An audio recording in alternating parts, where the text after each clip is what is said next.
Hey, I'm Alex Ratcliffe from Board Game Co. And today with me I'm joined with Mackenzie from Side Game LLC. Mackenzie, how's it going? I'm doing great. Excited to be here for a collaboration video talking about some unique choices that happen at the beginning of a game. The beginning of a game. We're gonna have some interesting conversations. We'll get into it. If you've seen the title of the video, you may already know what this video is about because partially maybe we'll see. But before we get into that, my first question is: have you played any good games recently? Oh, always playing good games. And the best one that I've played so far this year has got to be Age of Innovation. Ooh, Age of Innovation. That's the Terra Mystica Gaia Project sequel, right? You got it. It's a new reimagining of not only the initial game setup, but also during the game play. So more options and more things to do in that robust system. How does it compare? Loose, like short description. How does it compare to Gaia Project and or Terra Mystica? And which one do you like best from the three? If you've played all three. I've played all three, and it's the same core framework, but you have added choices during the game that weren't present before. So racing to different abilities and powers in addition to scoring and then the positive and negative interaction between players. So Age of Innovation is by far the best one.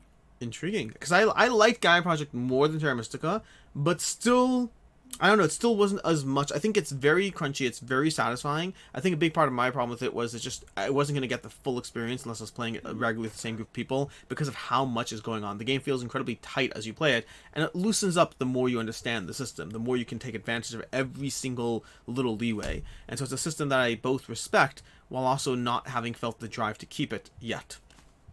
I Yeah, gotcha. I can see this one maybe being one that you'd find a bit more approachable because you get to develop the strategy during the game because you're racing to abilities. And so you sure. get cool abilities, immediately use them, and then that dictates your other paths as you play. So Fun. it gives you that freedom of choice, which I think is nice. Fun. For me, a recent one that I've really enjoyed is actually Apiary from Stonemaier Games. I'm actually looking forward. I was hoping to be playing it tonight after this video. Sadly, that got canceled, so it's going to be like tomorrow or the next day instead.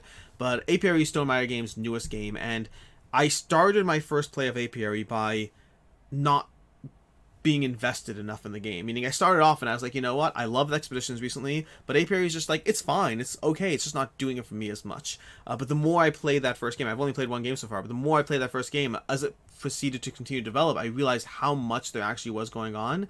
I am not as in love with it as I am with Expeditions or not. It's not going to be a game of the year material for me, but I'm very excited and intrigued to continue to dive into it. So I don't know where it'll end up score wise, but certainly one that developed as I continued playing it, which usually builds good potential for the future that I'm still thinking about. I'm still in the head of like, ooh, how can I optimize the next time I play?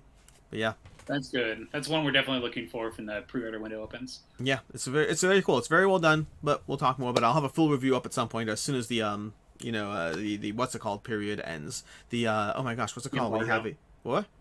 The embargo. The embargo, thank you. That's what I was completely missing the word. But with that, let's go ahead and dive into the actual video of the day, which today's video, it's actually Mackenzie suggested the topic, and I embraced it foolishly because then I realized that I don't have as many factions in play as I thought. But today's video is your 10 favorite factions.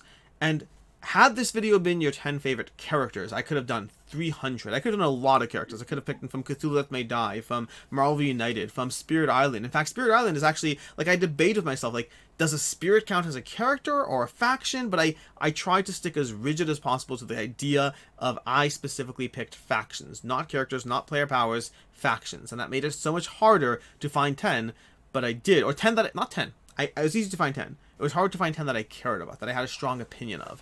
And I did successfully find 10, and we're going to go ahead and dive into them today, though. But my goal for this is for each of these factions, as usual, timestamps everything down below. But my goal is we're going to get to the game. We'll give like a short 10 to 30 seconds, like what the game is, and then explain the faction and why that's our favorite faction. We're going to head on into this, starting with yourself, with your first pick, your number 10.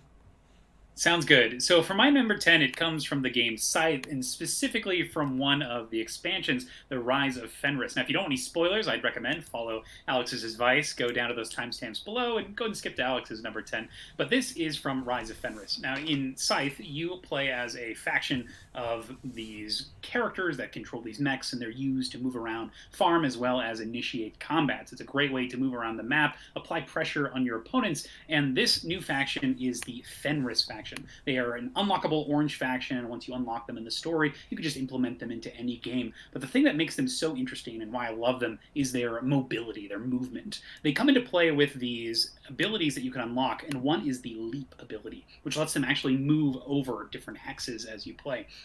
And this is terrifying because one of the biggest things in Scythe is opportunism and being able to scoop up resources and spend them immediately to upgrade your own board before your opponent has anything to do to react with them. And the Fenris faction, with that mobility, allows you to leap over water spaces, go to places you normally wouldn't be able to with something like a speed upgrade or power, and take advantage of opponents that are just leaving things unguarded. It has your neighbors pull up their guard, allows you to spill lots of people during those last endgame portions as you're trying to get those extra points, and I think it opens a bunch of different play lines in a unique way with the jumping around and positioning. So terrifying faction to deal with, but one that I love playing. That is the orange faction, the Fenris faction from Scythe, the Rise of Fenris. See, Scythe is an interesting one because I just mentioned expeditions. We just talked about Apiary expeditions. I love expeditions. Scythe is a game I've tried a few times, and I've always enjoyed it, but I never felt the love for it. But both because of expeditions, and also I kind of want to try the expansions. I want to. It's a game I want to dive back into. Because I know like people talk a lot about the Rise of Fenris and how it enhances the experience. So definitely one I'm interested in. Finding out more about.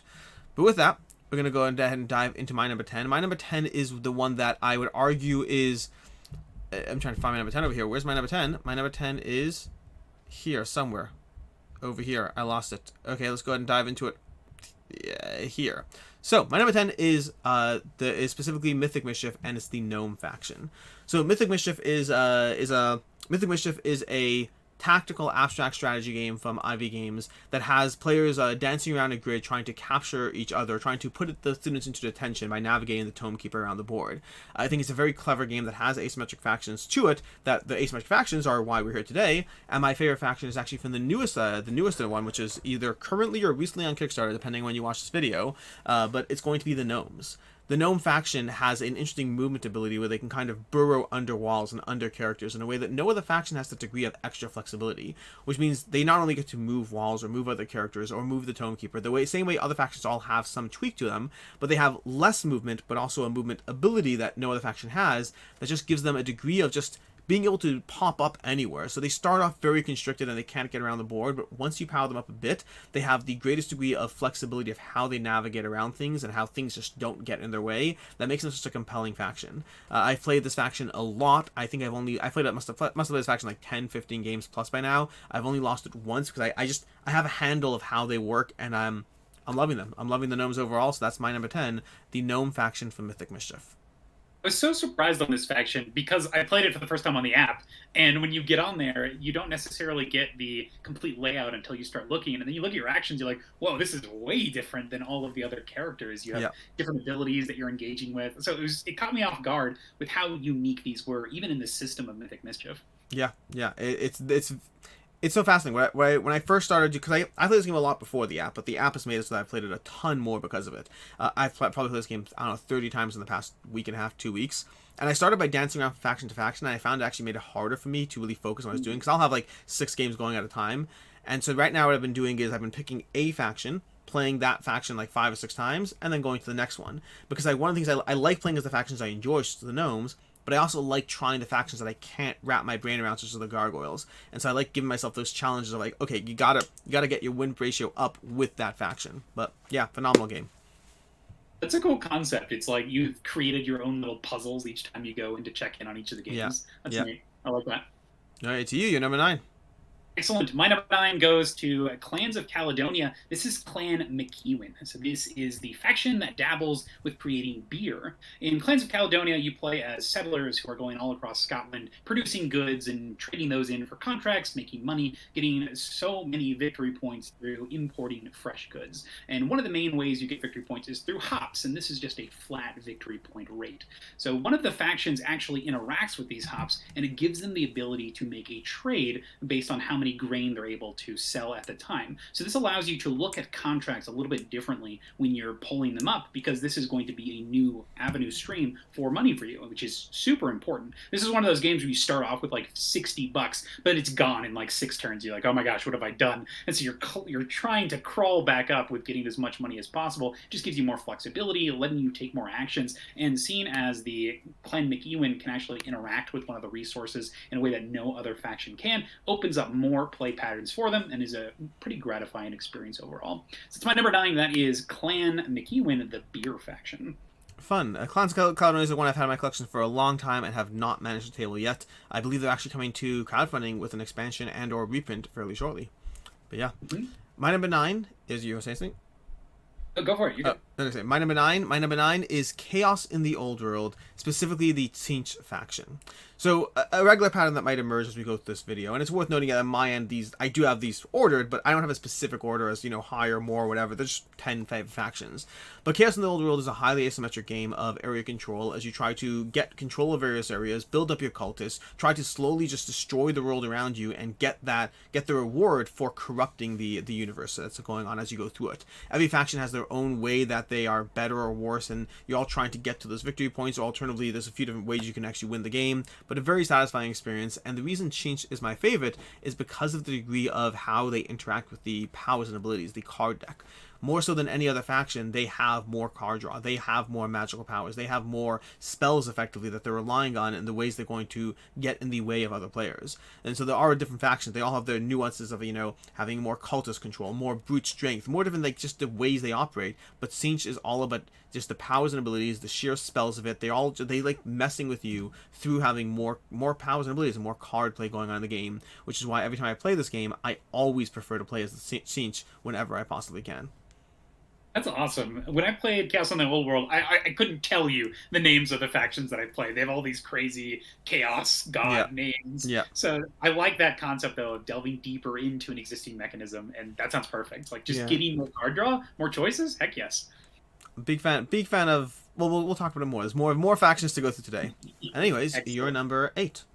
All right, my number 8 goes to a Euro game all about farming. This is Caverna, the Cave Farmers, and these are from the Forgotten Folk expansion. This is the Dark Elves. Now, the Dark Elves have this strange mechanism where they can employ the help of little goblin workers, and goblin workers are basically just terrible workers. They drop their goods as they collect them, and this is a game of accumulation, so resources will gain additional resources, and the goblins are so clumsy, they drop them. But they're efficient, they're cheap, they're easy to get, and you can create and go on journeys to bring out more of these goblins, and you have this horde of these awful workers, but just because you get to do some extra actions, it's going to help you out in the long run. And so knowing which goblins are going to go get what things and trying to manipulate the order of those, it makes for a satisfying gameplay as you're managing these meeples, these workers, and doing the best you can to gain those resources and utilize the goblins to success. Are they guaranteed? Are they guaranteed to drop things, or is it like a chance? They are guaranteed to drop things. They are bad at their job. So fascinating. It's something you can plan for, though, which is good. That's the thing I was curious about. So I've played Caverna. I've never played as the expansions, and Caverna is a phenomenal game. I think it's incredible. But it almost like was making me think of how when you play a Feast for Odin, there's a degree of these, hunting for resources or trying to go, pillaging, and there's rolling a die, and so there's a weird degree of chance in an otherwise very strong Euro game. So at first I assumed there's like you can grab more stuff, but if you roll a die, you drop them. But like the planning around it almost has me more intrigued. It's the chaos of it, but yeah, I have both expansions for Caverna, but I've only played the base game so far. I recommend Forgotten Folk. We play with it almost all the time. I wouldn't necessarily recommend the other, though. It limits your choices as opposed to... The Ember Mines or something like that? Is that what it's called? It's the Orc one. I forget what that one is. I feel like... Ember Mines, I think, is Near and Far. Oh, you're right. Either way, but for me, my number 8 is Cosmic Encounter. Now, Cosmic Encounter is one of the ones where I loosely debated is a faction or a character. But, like, I decided it's an entire alien race. It is. Like, you're going through these. They're entirely alien races. That's going to count as factions. Plus, I care about this one a lot. And so, in Cosmic Encounter, what you're going to do is you're going to have an alien race that defines your unique power. Past that, you're trying to get control. You're trying to get presence on 5 different planets, and you're going to do so through a combination of sheer excess of strength and power, as well as negotiation, as well as backstabbing, betrayal, all as you try to gather allies in your favor, and then team up against people, and then hopefully not have too much defense against you, and knowing that people are trying to stop you more and more as you work your way towards victory. And there's a lot of factions. There's a lot of races to pick from here. And I actually went back and forth on a few different ones. One of my favorites that I'm not going to pick is I believe it's called the Butler, but effectively you have to like do things for the players and you have to like talk respectfully, like, please, may you possibly point the orientation disc towards me. And you have to like, it just changes the dynamic at the table. It's a lot of fun. But the one I ended up settling on is the Seeker. The Seeker has the power of truth. Effectively, as a main player in the game, or as a main player or ally, without getting too technical, during the course of the combats, during the course of the encounters, you have the opportunity to ask a direct question. This, I'm realizing now, the Seeker I have on the screen is possibly the wrong text. You can ignore the Seeker I have on the screen. On the screen, but there's a character. The character has the ability to ask a direct yes or no question, and so you can ask anything, but they have to answer yes or no to it. So you have to be specific, and they have to answer the truth, but you have to use that to your knowledge. So you could be like, are you going... And you can ask something about the future as well. But if you ask it about the future, it means that the future has to play out that way. So have you played Cosmic Encounter at all? Yes, I have. So this sounds like... This is crazy. This is so good. So you can say things like, will you play a negotiate card? But they're always yes or no answers. You have to phrase it as yes or no answer. Will you play a card that's over 18? They have to answer yes or no. Or did you do this? Will you do that? And so it gives you a degree of control, but it's up to you to ask the precise question. If in the future, if the next 3 times I ask you to ally with me, will you ally with me all 3 times? Like you can define and create a construct that they are bound to by whatever answer they put into play, which has it as one of the most intriguing factions because you can play with that question and answer format every single time. And so I really enjoy the Seeker. This is amazing. Like this form of binding negotiation is awesome. And in the context of this, with other powers and abilities, that just opens up crazy combinations. Like, will you use this ability in this specific way to essentially get a guarantee agreement? It reminds me a little bit of like the Death Note. Like if you write the specific requirements in it, this is wild. This is awesome. So much power. Yeah, it's a lot of fun. Cosmic Encounter is so much fun because of the sheer variety, but this is always one that I found to be a combination of not too powerful, not too weak, not too boring, but very clever. Whoa. The Truth Seeker? So cool. Yep. Hey, to you, sir. Excellent.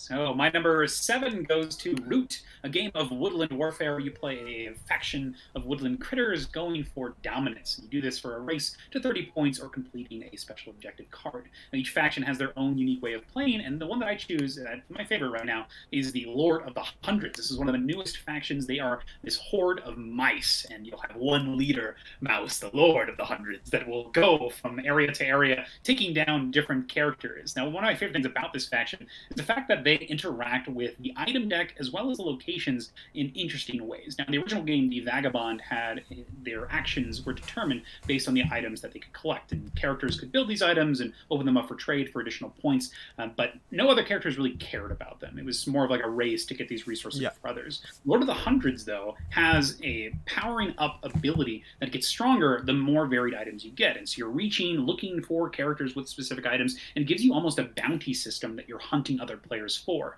But if you engage in this, you also reduce the amount of player abilities that you can choose. At the start of each round, you pick an effect that your character will have, but you can't pick them based on the specific types of items you have. So you may want to go for items based on the playstyle you like or based on what's available to increase your other abilities, but you're giving up this other thing to do so. So it's a push and pull when it comes to the effects and the powers, but also the character themselves is an aggressive force that scores points based on the locations that they're the only people in. So it's a combat-heavy faction that interacts with this item concept and puts pressure on each player, and based on the decisions that everybody makes and the points that they're trying to grab, it's going to guide the game flow, the gameplay, and the way that the forest honestly ends up, and where all these people are going to be straggling each time you play. I love this faction. I think it's such a great exploration of the system. Yeah, I completely agree. Lord of the Hundreds was one of my new favorite factions, and I very much agree with that point you hit on, that it almost feels like the Vagabond, but if the Vagabond were actually there to be more dynamic and more interactive and more present in the experience. So I very much agree. I think it's phenomenal. And yeah, great choice. Excellent. My number 7 is from Wonderland's War. And Wonderland's War is a delightful game from, oh my gosh, I don't even know how, I think it's from, is it from Skybound or Druid City Games at this point? I'm not. It's both partnership, right? Yeah, so they did it, but at one point, but then they shifted off to just Druid City, so I don't know the timeline wise. I think this is Skybound. But Skybound and Druid City Games, Wonderland's War is a game of area control across 3 rounds as you try to dance around the tea party, gathering the cards you need that define your abilities, but meanwhile you have factions in play. And arguably these are characters, but I'm going to arguably, in hindsight, these might be similar to the Spirit Island characters as being characters. But we're going to go with factions because it's too late now. But they're definitely characters. They're no different than the Spirit Islands. They're definitely characters. It's too late, though.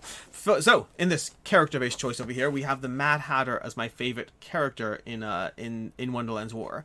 And that's primarily because something we've talked about already, because of the control over and the additional card play going on. In this game, a lot of it is about that tea time. A lot of it's about trying to define your faction, trying to find the cards you're going to gather, and the optional, the extra boosts you're going to have relative to other players as you move into the actual area control phase, trying to build up your control. And so there are a lot of factions or characters that have more control over the board, more like the Queen will have more presence on the board and able to split her forces in a fun little way. And so you're gonna have different things that will give you different boosts. But to me, I love the ability to, take it. Like the Mad Hatter has more control over the tea time phase to be able to get the cards that they want, and or to even get more cards in play. If you get it's always tea time as an ability, then you can go ahead and take a 5th tea party card, which just means more cards every single time. And so I just like the combination of abilities that are present. Also, I like the way they dabble with madness a bit more, which is fitting for the character. So that combination of push your luck, a little bit more control, a little more power, and a little bit more cards has me really enjoying the Mad Hatter's playstyle when playing through Wonderland's War. Yeah, the Mad Hatter is like, just do more stuff. You're getting more cards. You're getting rewarded for playing your strong chips. This is a faction that I give to people who are new to the game. It gets them into it, gets them to get more options, choices, and it helps them fulfill their objectives a bit more easily because they're able to get more cards to satisfy them. So I can see why they're rebalancing it in this new expansion. They're rebalancing it? It is way too busted, Alex. It's crazy powerful. I think I knew this. I think I did know this. It's insanely good. So yeah, this is a no-brainer. It's a little too good at everything, honestly, because of that extra card. It's so choice. broken. It even got picked as a faction when it's released to character. Excellent. All right, moving on to my number 6, we have Anachrony. This is a worker placement game about time travel. There's an impending doom, and you've received a message from the future that says you have to prepare for the end of the world. So you prepare to evacuate, and you do this through participating in worker placement out on a doomed planet, as well as in your own personal home base. So in Anachrony, you play as a faction, and this is a path, known as a path of some sort. It's a type of code that all of your people follow under. And the one that I love the most is the Path of Salvation. This is the Red faction. And their whole philosophy is they've embraced the doom, the time travel. They've embraced making all of these terrible things happen.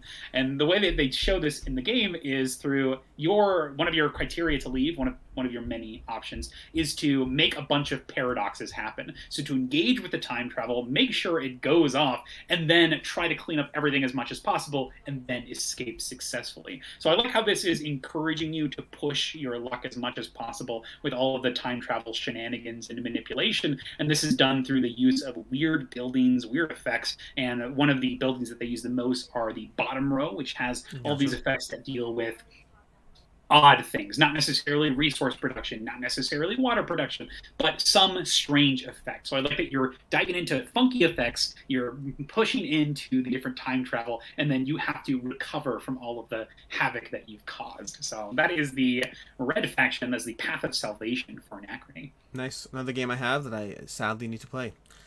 But for me, my number 5 is not Scythe, but rather Expeditions. And I don't know what the name of this faction is. When you play through Expeditions, you're going to have a combination of the sort of faction, the mech board effectively that you're working with, and then the actual character card and pet that you're working with.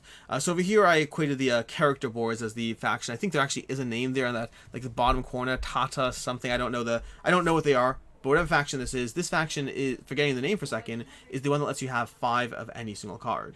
In Expeditions, it's so much fun. It's so much fun. In Expeditions, you are running around the board trying to build up your engine. It's all about the card play. It's all about trying to take actions from moving to gathering on the location you have to playing a card. And you're trying to combine 2 of those in any single turn to try to drive your engine forward. The cards are going to keep the game interesting because the cards are going to give you tons of abilities in different ways. And that's one of the reasons why this is my favorite faction, because I enjoy playing the cards in Expeditions so much. I enjoy experimenting with different combinations. Do I want to go full on quest mode? Do I want to go full on meteors? Do I want to go full on items? And you always dabble in a little bit of everything. But to me, having a 5th meteor or having a 5th item gives you so much flexibility, and you have to build towards it. Not all games. Sometimes you'll take this faction and you may not even use your ability. I've seen people take this faction and never build more than 4 per card, which means you effectively had no ability the entire game. But if you do take advantage of it, that escalation of points or of abilities in the game, if you drive yourself forward towards it so strongly, and that is torn because there's also a faction in Expeditions that lets you take cards you buy directly to your hand, which again goes directly to the way I like cards and abilities and all that, and I almost chose that one, but I think ultimately that 5th meteor or that 5th item is so key to how this game operates that I love it when I get this faction when playing Expeditions. This is a great choice because it's a pure trade-off between speed versus potential, where you have this option that you can delve into meteorites, and that could be a ridiculous amount of points based on the player count, based on which meteorites are showing up. But then you're foregoing the effects of being as fast, being able to play the cards, getting the efficiency that may beat out the potential of actually playing these cards. So I like that it favors your choice, your option, but also can still be combated based on just efficient gameplay from the other factions. 100%. I think good choice. If you rush that endgame, this faction does nothing. Yep. To you, sir. Super powerful. All right, my number 5 goes to Rising Sun. This is the Sun Clan, the gold faction from the... I forget the name of the expansion, but it's the one with the Chinese factions, with the Sun, the Moon clans. So in Rising Sun, you play as a faction who is out trying to conquer Japan. You're going to do this through the use of mandate tiles in a Puerto Rico fashion. You'll be choosing one. Everybody gets to activate it, and you get it the best. Once you've done all of your preparations, you'll go into a war phase where you will use coins to bid on different actions to get advantages during the wars and try to get as many different battle victories in different areas. So it's going to be pushing you to travel across the country of Japan. Now, one of the main mechanisms of this game is the honor system, and this is a tiebreaker mechanism that is integral to everything, and everything is broken tie-wise via honor, and a lot of the numbers in this game are small, 1, 2, 3, and so having a tiebreaker on those small numbers is huge. But the Sun Clan, the gold faction, delves into that by talking specifically about getting rewards for winning ties. So if you win a tie as the Sun faction, and they start at the top of the honor track normally, I think they're 1 or 2, but their effect is when they are able to tie, they steal a victory point and a coin from the other player. Now, it's not just steal, but it's your opponent loses these things, you gain these things. So even if they don't have those, you still gain the resource. This makes you the dirtiest player alive in this game because your goal is to just barely beat every single person at the table. And you get a huge reward of it. Money in early game is integral for building an engine. Doing small, little incremental bonuses, any passive point generation is huge. And being able to be that person who is just winning means that not only are you getting something, but you're making sure somebody else does it. And this can be seen when you're fighting for god powers in battles, and this switch, this change of money can even affect you in the middle of the war phase. Love this faction, and it's terrifying when it's in there. It's a great choice. One of my favorite factions, I believe the Fox Clan is the one that lets you have further movement, I think. I don't remember which one it was, but whichever faction, that's one of my go-tos. But the Sun Clan, the thing I love about it is that, and this is true in many game constructs, that it's not even just about what you get. It's the way the other players are forced to react, to adapt, and to be afraid of what you're trying to do. And so you can be a threat the entire game, even if you never once win a single tie, because the players are just afraid to tie with you. And that can change the dynamic of the entire game. Even if you get nothing out of it in theory, you still had an effect on the game that favored you, hopefully. So they're a phenomenal choice. They're terribly annoying to play against. Lots of fun to play as. Agreed, absolutely. My number 5, are we on 5 or 6? I don't even know what we're up to. But my number, whatever one we are up to, is Revive. And specifically the Kuniban faction in Revive. Revive is another new one for me that has asymmetric factions as the various characters or factions you're playing as you go through the game. But Revive is effectively a game of, I don't even know how to describe it, but it's digging up ancient artifacts, so to speak. But you're going to be trying to take actions every single round as you try to explore the board, as you try to build a presence onto the board, as you try to instill your people into the cities, and you're trying to deal with card play and an action economy, all while you try to figure out what resources to navigate, how to play cards most efficiently, which abilities to trigger in different ways, and it's just a phenomenally satisfying Euro engine. The thing I love most about the Kuniban faction is, again, as we've seen a few times, and we'll continue to see, is the card play. The Kuniban faction is the one that lets you pay a food as your core player power to get a card, and then its immediate first player power is the one where every time you buy a new card, you gain the resources on that card. So more so than any other faction, the Kuniban wants you to deck build. It wants you to gather more cards. It wants you to have all those, and I love the agency that comes with that. I like card playing games. I like more cards, more things. Again, if we were dealing with characters, there'd be even more games that had card play and whatnot, but there's lots of factions that start off great in Revive. There's one that gets you a little bit more distance for explore actions. It can be very, very strong, especially in a game which relies so much on the positioning of the board. But ultimately, a faction that rewards me for doing the thing I like most, getting more cards for my system, that's easily my favorite faction in the game. Awesome. This is one that I haven't had the chance to play yet. A friend of mine has a copy, so looking forward to try with them. But I love the concept of the flexibility of getting things for a resource and then being able to push them back into resources. Just bare minimum, that sounds wonderful. Yeah, yeah.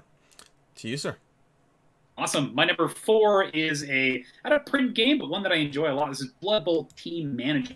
This is fantasy football in the literal sense, as you are playing as a horde of fantasy creatures from the Warhammer 40k universe, and you are playing a football game. Now, you are the team manager of this team, so you're sending your different units to different games all at the same time. It's very similar to something like Battle Line, where your characters go in one card at a time, and then at the end of the round, after everybody's played all the cards, you chalk it up and see what ends up happening. Now, one of the coolest things about this is the team composition, and my favorite faction is the Lowdown Rats. They are the purple goblin faction from one of the expansions, and their whole thing is there are so many of them. They're weak, they're small, but they're different, they're funky, and they break a lot of the normal conventions of the pre-constructed decks of the different characters. A lot of the times you're going to get a couple of linemen who are just little guards that don't really do anything. You'll get some bigger heavy hitters with a couple of little effects, and some things that are more thematic to whatever your faction is. But the tiny goblins all have weird abilities. There's no more than 2 of each type, and so when you're sifting through your deck, you're seeing unique characters that have potential plays that open up based on the special little powers that you get, as well as how you're able to do your deck building.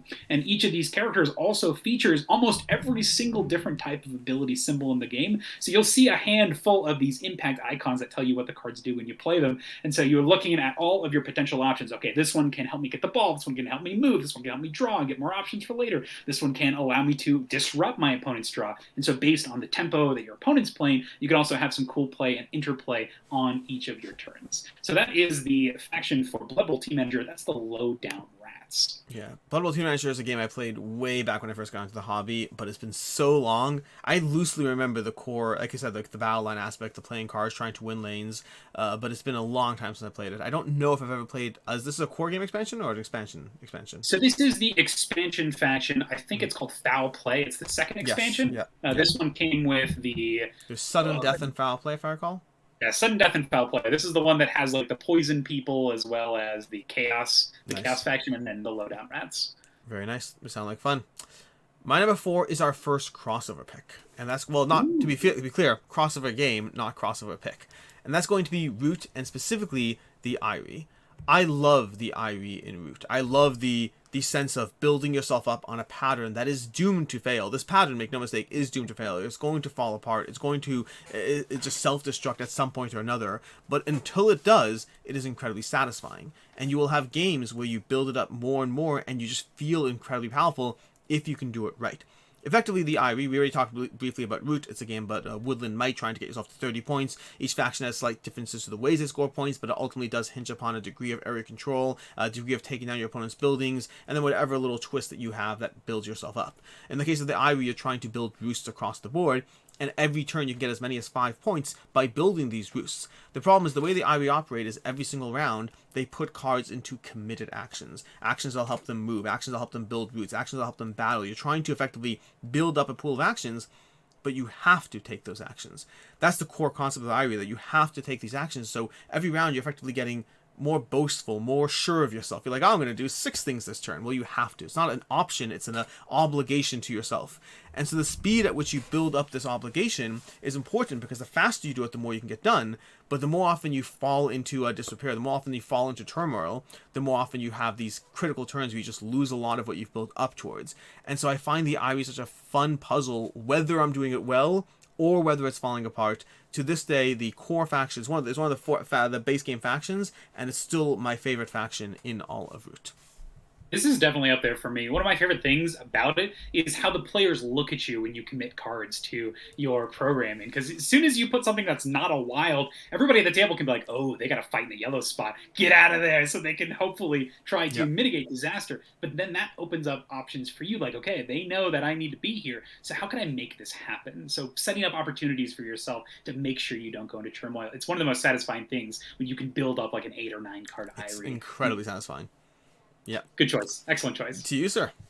And number 3, this goes to what we were talking about earlier. This is Gaia Project, and these are the Terrans. In Gaia Project, your goal is to settle the galaxy. You have a faction of characters that you'll be settling onto different planets, gaining victory points, having round bonuses that will guide your play patterns by giving you points, and then also giving you options to race up a variety of technology tracks, getting abilities, powers, trying to form federations, all while trying to conquer the galaxy. Now, in Gaia Project, one of the new mechanisms here from the original Terra Mystica is the idea of Gaia forming. These are these purple planets that you have to put in additional time to actually terraform. And one of the factions, the Terrans in particular, uses this in a super cool way. Now, the way it works is normally you have to remove your power permanently from your bowls in order to Gaia form. And this means that you no longer have access to it during the round. It's going to put you behind a little bit on what you can do and that positive player interaction of building next to other players. But the Terrans receive a bonus when they receive their power back in the future turn. They're able to get additional resources when it comes back into their pool. So this allows you to introduce new ways of interacting with your power bowl. Maybe you're generating more power so you can do multiple Gaia forms, but it is a limited resource because there's only so many of those purple planets on the board. You're going to want to delve into your shipping to make sure you can reach them, but there's a lot of pre-planning that goes into it, but also a bunch of rewards because of that huge amount of resource production that's going to occur at the start of the round, and then you can sort of filter in and choose the abilities when they come back. They also refresh at a faster rate, so you're going to get them quicker so you can use them, and you make even more resources for expansion. So I love that concept, how it's playing with this new mechanism with the Gaia forming in Gaia Project. Those are the Terrans, my number 3. Yeah, it's a great choice. I've never played as the Terrans. I have played against the Terrans, and every single time, and make no mistake, all the factions have their own power and their own advantage, but every time someone does that and just gets the power straight back, I'm like, well, sure, okay, sure, just keep doing that. Like, it feels frustrating to play against as you feel the sense of control they have of it. And again, you have your own play powers, but I remember playing against them, it feels hard. But yeah. I love that the biggest form of interplay in that is to just eat up the purple planets before they can. Yeah. Because just like we talked about with expeditions, if you can stop them from having an ability, you've already won. And I think that's the only option. Cool that you're racing. But then in general, again, it's like you always have that dynamic of, in any game, you have to be careful of how much do you chase the denial of someone else because you're not helping yourself. And the worst part is, if you do it and other players don't, you're possibly hurting your strategy and the other players aren't working as a team. If you all dash out of a field so that the Eyrie can't, attack, and you all do so at the expense of what you wanted to do, but then someone else stays in the field, the Eyrie can still attack and you just wasted your efficiency for nothing. There's always that delicate trade-off of how much you can actually work with and trust other players. But it sounds like a conversation that could lead us talking about like the Vagabond as well. Yeah. My number 3 is going to be the only one that technically doesn't exist yet, but I felt strongly enough that I did decide to include it, and that's Dune: War for Arrakis. Dune: War for Arrakis is a head-to-head game. You have 2 factions. That's all you have. You have the Atreides versus the Harkonnen, and I like the Atreides so much more in this game. In this game, I think Atreides. I'm pretty sure I'm saying it correctly. The Atreides is the one that got assassinated. Yeah. They're the ones that were fought against the. So the Atreides. Paul Atreides. Of course, I'm doing this correctly. I blanked for a second. Anyways, Dune: War for Arrakis is not. It's not the same as War for the Ring, but it has elements of similarity for the War of the Ring. It's the same designers. This is from Command. This one should be showing up in 2024. I want to say, but it's one I did have a chance to play a few times, and it's one that.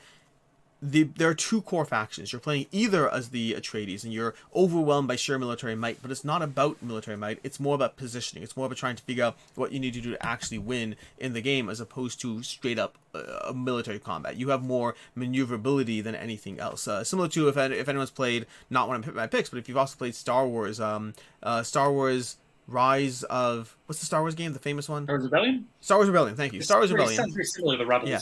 Star Wars Rebellion has that similar aspect where you have a stronger military might and then you have more about position and navigation. Atreides has more about the position and navigation. And I like that sense of control. The Harkonnen are intimidating. The Harkonnen control the sand. The Harkonnen control the worms more than anything else. The Harkonnen have so much influence about just the sheer military presence. But Atreides, if you play them well, if you use the right cards, if you use the right characters, if you know where to push and where to fall back, if you understand how to manipulate the economy of the game, they have so much more control in this completely asymmetric game. So the only one that's not technically available yet, not technically, it's straight up not available yet, but Dune War for Arrakis, playing as Atreides as my favorite faction. Excellent pick. And I actually left the Rebel Alliance off of this list because they're like a half of the game. I don't not necessarily plug and play. So that'll be my honorable mention there, because that truly is so satisfying. And the idea of having this in the War of the Rings system, that sounds perfect. That sounds exactly like what this system needed to just evolve in general. And I'm so happy that it's worked well for you. I really enjoyed it. I'm looking forward to this one arriving. It's one of those things that I only hesitancy is that I find this style of game is a two-player head-to-head. One of the reasons I don't have Star Wars Rebellion anymore, one of the reasons I don't have Twilight Struggle, and many of these game systems, I find I don't play these longer strategic two-player head-to-heads as much. But this one was so good that I want to have it and see how long it lasts. That's thrilling. I'm excited. Oh, yes. Looking forward to it. All right, my number 2. This is, go figure, another Terra Mystica style game. This is Age of Innovation. Now, I did not include Terra Mystica on this list because I do think that my favorite faction from Terra Mystica is actually present in Age of Innovation. You can actually choose it as one of the customizable powers. That's the Mermaid faction. So that's a quick honorable mention there, the Mermaid from original Terra Mystica. But their effect is now in a building that you can build onto your character. So you can like combine the Mermaid with another ability, which is crazy to think about. But in Age of Innovation, very similar to Gaia Project, so I won't do a total rehash, you're terraforming the land, trying to expand your civilization, but now you have gone into this new age. There's new ideas, things that you can put resources in to gain special abilities and powers throughout the course of the game, while still dabbling with the long-term strategy and planning and working around your opponents. In Age of Innovation, there's a cool system of combinations of characters, and that means that you are going to have a board that represents the land you're from. You'll have a faction that you are, for example, like alchemists or goblins or something like that. And then lastly, you'll have a round booster, and this is your starting lineup. And so each one is going to be unique from game to game because you have this different combination. And my favorite faction to come from this is the Goblins. So the Goblins have an effect that say whenever they produce shovels, which is how you terraform things in the game, you gain money back for doing it. So this is from just the get-go, you're getting something for doing something you're already doing. So you are able to make shovels to build on new places. You get money for doing so, and you can use that immediately to start building more things. So you are getting rewarded for doing the game's requirements, but then this also leads into opening up some of the other actions. Some of the factions are restricted to the amount of resources they can make, with only power actions being truly efficient. But now this faction has a way that you can convert workers into money at a better rate, interact with power and book actions to create more shovels, and sometimes you'll just dig at stuff just to produce cash. And so you have more flexibility with the actions that you can take, more play lines to get into some of these more specific powers. And I think that this just opens up more potential, but also allows you to take actions in creative and fun ways. So in tandem with the round bonuses, the special abilities from the other characters that you can essentially build up onto this, makes it so that your effect is going to change drastically each time you play them. So I love the Goblins in this one, just opening up more playstyle patterns through the use of clever shovel play. Sounds fascinating. Like I said at the beginning of the video, I have not played this one, so I can't talk about it extensively. I will note that it's the second time that you've picked Goblins today. But got a thing. We got a household goblin, corn dog. Gee, that's our goblin. For me, my number 2 pick is, well, I was gonna say one of my favorite games on the list, but it's actually hard. There's lots of good games on this list. But my number 2 pick is D.E.I. Divide at Impera, and specifically the faction in play here. And I don't know the name of the faction, I don't recall the name offhand, but the factions are composed of two things. It's effectively a team, and you have a slightly unique deck compared to other teams, but you also have a unique leader ability. And the faction I've chosen is the one that has the leader ability, which I'm focusing more, in that she can jump up to various levels right away at the beginning of the game. Effectively in DEI, the game is about a combination of area control and really about trying to get certain objectives that are in play in every single game. And so you're trying to go through these objectives of control, of gathering presence, of having more people on the board, of all these different things you're doing, but you need resources, you need economy, you need to control the board. It's not a game of combat. There will be death, but it's not about the death. It's about the control of everything going on. And so I find that a big part of the game is going to be the multiple elevations going on. There's multiple elevations of terrain. You can wander around the lower levels, but you can go to the high levels, but you need access to those high levels, which means you need elevators, you need tools, you need drones or things you can do to get there. And this faction, more so than anyone else. All factions start with an ability, but this ability is she specifically, not the whole faction, but she, on her own, can repel immediately from elevation to elevation, jumping around the board and moving tactically around the board in a way that is usually at a faster speed or pace than any other faction at the beginning of the game. Now, going to conversations we had earlier throughout this video about the nature of longer-term bonuses or shorter-term bonuses, her ability usually is most influential in the first few turns. As you start to go through the game, as you start to build more stuff, as you start to utilize drones and get cars and get all the other tools that let you navigate, more often than not, by the time you get to the mid-game, her ability's okay at best, if present at all. But those early turns where you can jump around, get resources, and establish positioning when no one else has that flexibility are so pivotal that I love all the factions in D.E.I, but this one's easily my favorite. That's awesome. I like this concept of replacing your ability with the things that you're picking up with it. So that's so cool. You have this choice, this maneuverability, and the prime positioning. The D.E.I is not one that I have played, but would this be a friendly beginner's faction that you would recommend? I think all the factions are actually... Oh, no. So I think the factions, there's 4 core factions. There's this one who lets you, jump up and repel, which I think is very accessible and user-friendly. I mean, there is some nuance to how the faction of power becomes less beneficial as the game goes on. I think the faction that I think is the easiest to pick up, but still I think both are user-friendly, is the one that lets you harvest more resources. They give you more resource gathering every single turn, so it's just more stuff. It's a very simple faction to pick up. The ones that I think are slightly harder is one lets you ignore control when moving. Effectively, if you have more units in an area, similar to Root, if you have more units in an area, you can't actually move out of the area, you can't harvest in that area, and so one of the factions allows you to kind of ignore that control, which can be helpful, but is a drop more nuanced. When you can use it is still relatively obvious, but how often and how you're taking most advantage of it is a drop more nuanced.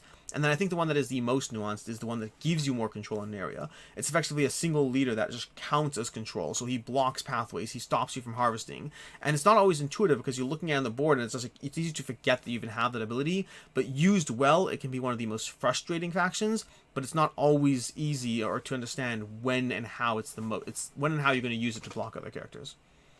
That's awesome. Sweet. Thanks for the rundown. Yep, absolutely. To you, number 1. All right.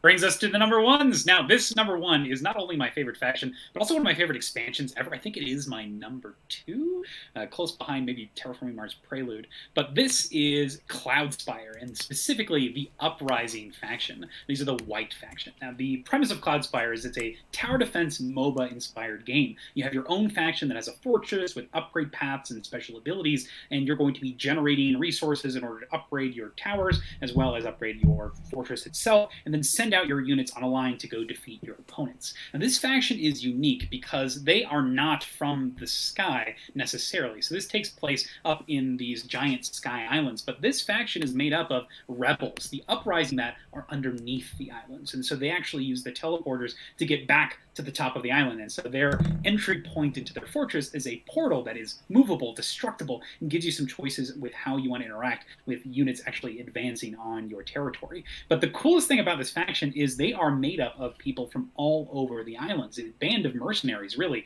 And this is reflected through the use of mercenary chips. So in their initial set of characters, they only have like 5 or 6 units. There's these cute little gerbil people, one single character that is a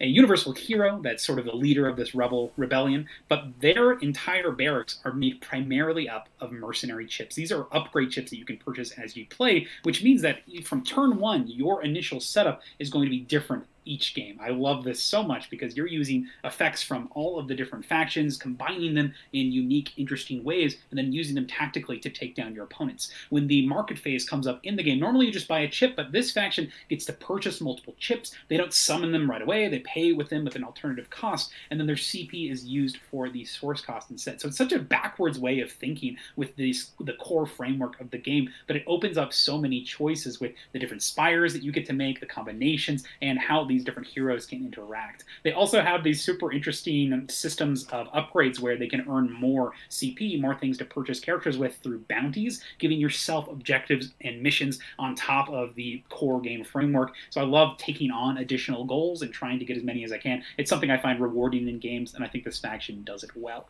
So that is Cloudspire. That is the Uprising faction.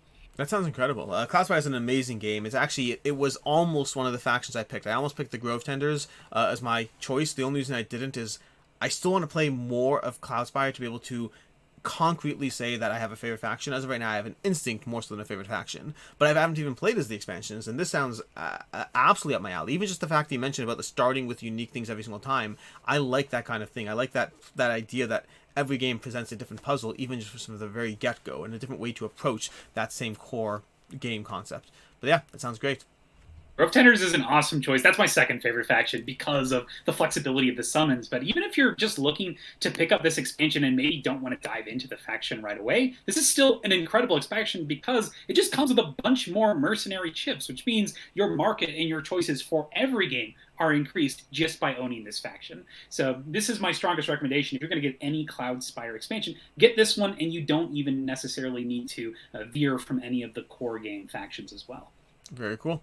For me, my number one pick, and again, not in any particular order, but my number one pick is Star Realms, and specifically the Machine Cult within Star Realms. Now, this was also an interesting choice, just in the sense that it's not a faction that you are adopting inherently, rather it's a faction you build throughout the course of the game. See, Star Realms is a deck building game. It's a deck building game where the goal is to reduce your opponent's health down from 50 down to 0. And so ultimately you're doing a few things. You're trying to build up your own health, you're trying to gather attack cards that hurt your opponent, and you're trying to constantly improve your deck as you go through it. Now in the game, there's going to be 4 core factions, and each faction operates well when paired up with other cards in the faction. Basically, cards will have an effect, but very often they have a stronger effect if you play multiple cards from that faction, which means you do want to try to cater your deck around certain core focuses. Maybe it's 1 core faction and a few other cards. Maybe it's 2 core factions and a few other cards. You can figure out how you want to build it, but ultimately you're dealing with 4 different factions. I don't remember all the names of them offhand, but there's going to be the green faction, which focuses on raw strength to attack your opponents. The yellow faction, which has a lot of card draw, which I really enjoy. I talk so much about my cards, and I like that concept. There's going to be the blue faction that focuses a lot on repairing your own health. But then ultimately for me, it's always going to come down to the red faction, which is the Machine Cult. And the Machine Cult is all about scrapping cards from your hand. If your goal is to play the best cards, then getting rid of your 10 starter cards, or getting rid of cards that you took along the way because they're good at the time, but now they're no longer serving your needs. I love the idea that when I'm sitting there and I'm playing Star Realms against another player, and I play out a bunch of cards, and I play out a hand of 5 cards that have not a single starter card in there, the look on your opponent's face is just like almost just frustrated with you. Like, just like, again, like you couldn't just play a single stupid card that just gives you 1 currency. Like, why are you playing 5 cards that are hurting me? But I love that feeling, and it's so satisfying as a feeling. And so yeah, Machine Cult, the Machine Cult from Star Realms is going to be easily my favorite faction in that game. Love it. That's one of the things that just about deck building games in general. If you can find cards that reliably remove things, there's some busted combos with things like Invisible Woman in Marvel Legendary, where a single card from her set can turn any deck into something terrible because you're able to so aggressively cull and get rid of cards. And so seeing that there's a whole faction dedicated to it in Star Realms, that's excellent. Yeah, very much so. But yeah, those are our 10 favorite factions from one crossover. Again, not even a crossover pick, but a crossover game. But past that, 19 different games, 20 different factions that we recommend as far as different engines to go through. I'm going to have to do this list again at some point with actual characters, because I feel like again, just the process of going through this list, there's so many characters from different games. I was like, whatever. That'll be a different list for a different day. These are 20 factions. Mackenzie, pleasure to have you on the show as always. Thanks so much for having me. Side game strong, y'all. Until next time, I'm Alex Radical from Board Game Co. I'll include a link to Mackenzie's channel down below. And as always, I hope you have a good one.